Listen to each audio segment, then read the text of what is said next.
संभल में 3 महीने पहले हिंसा हुई थी और उसका असर अभी भी है।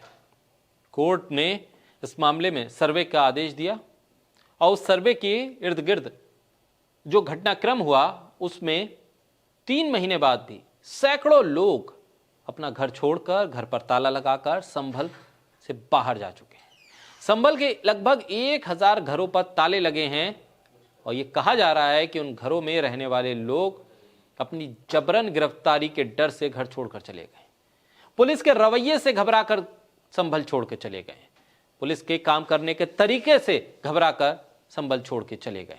न्याय नहीं मिलेगा इस डर से संभल छोड़ के चले गए। जबरन उन्हें उठाकर हथकड़ियां लगाकर सलाखों के पीछे भेज दिया जाएगा, इस डर से वो संभल छोड़कर चले गए। बेगुनाह फंसाया जाएगा, इस डर से वो संभल छोड़कर चले गए। इस मुद्दे पर ऑल इंडिया मजलिस इत्तेहादुल मुस्लिमीन के सदर अध्यक्ष असदुद्दीन ओवैसी ने सोशल मीडिया प्लेटफॉर्म एक्स पर एक पोस्ट किया। उन्होंने लिखा कि संभल में इतना डर और जुल्म का माहौल बना दिया गया है कि लोग अपने घर छोड़ने को मजबूर हैं।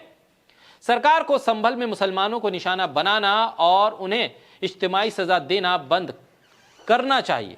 बीजेपी पर निशाना साधते हुए ओवैसी ने लिखा कि जल्द से जल्द एतमाद साजी के कदम उठाए जाने चाहिए।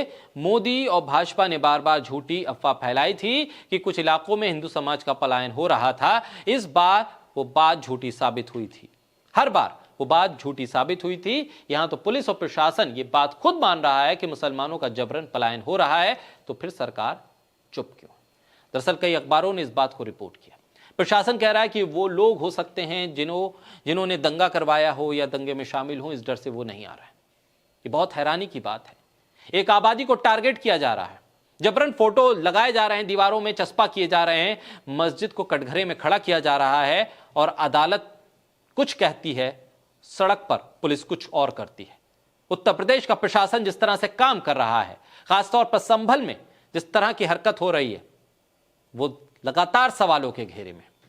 वो इसलिए सवालों के घेरे में है कि न्याय ना तो होता हुआ दिख रहा है और ना ही न्याय को स्थापित करने के लिए किसी तरह की कोई जांच हो रही है। जबरन टारगेट किया जा रहा है, जबकि अदालतों ने किसी के भी तस्वीरों को इस तरह से सार्वजनिक स्थानों पर लगाने को लेकर लगातार कई आदेश दिए, कई फैसले दिए, कई तरह की टिप्पणियां की हैं, लेकिन उसके बाद भी प्रशासन है कि हट धर बिता पे अड़ा हुआ है और यही डर है लोगों के भीतर और इसीलिए वो अपने घरों को वापस नहीं लौट रहे हैं।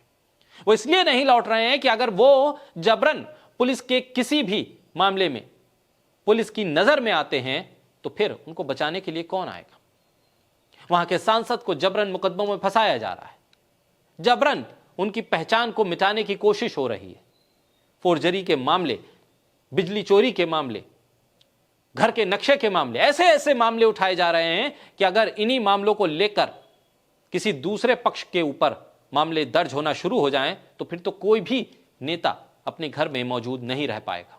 बावजूद इसके संभल का प्रशासन अब भी यह कह रहा है कि ये वही लोग हैं जो संभल में हिंसा के लिए जिम्मेदार हैं। और जब संभल का प्रशासन ये शब्दों का इस्तेमाल करेगा तो बताइए कि कैसे विश्वास होगा प्रशासन के को लेकर उन लोगों का जो अपने घरों में जा नहीं पा रहे।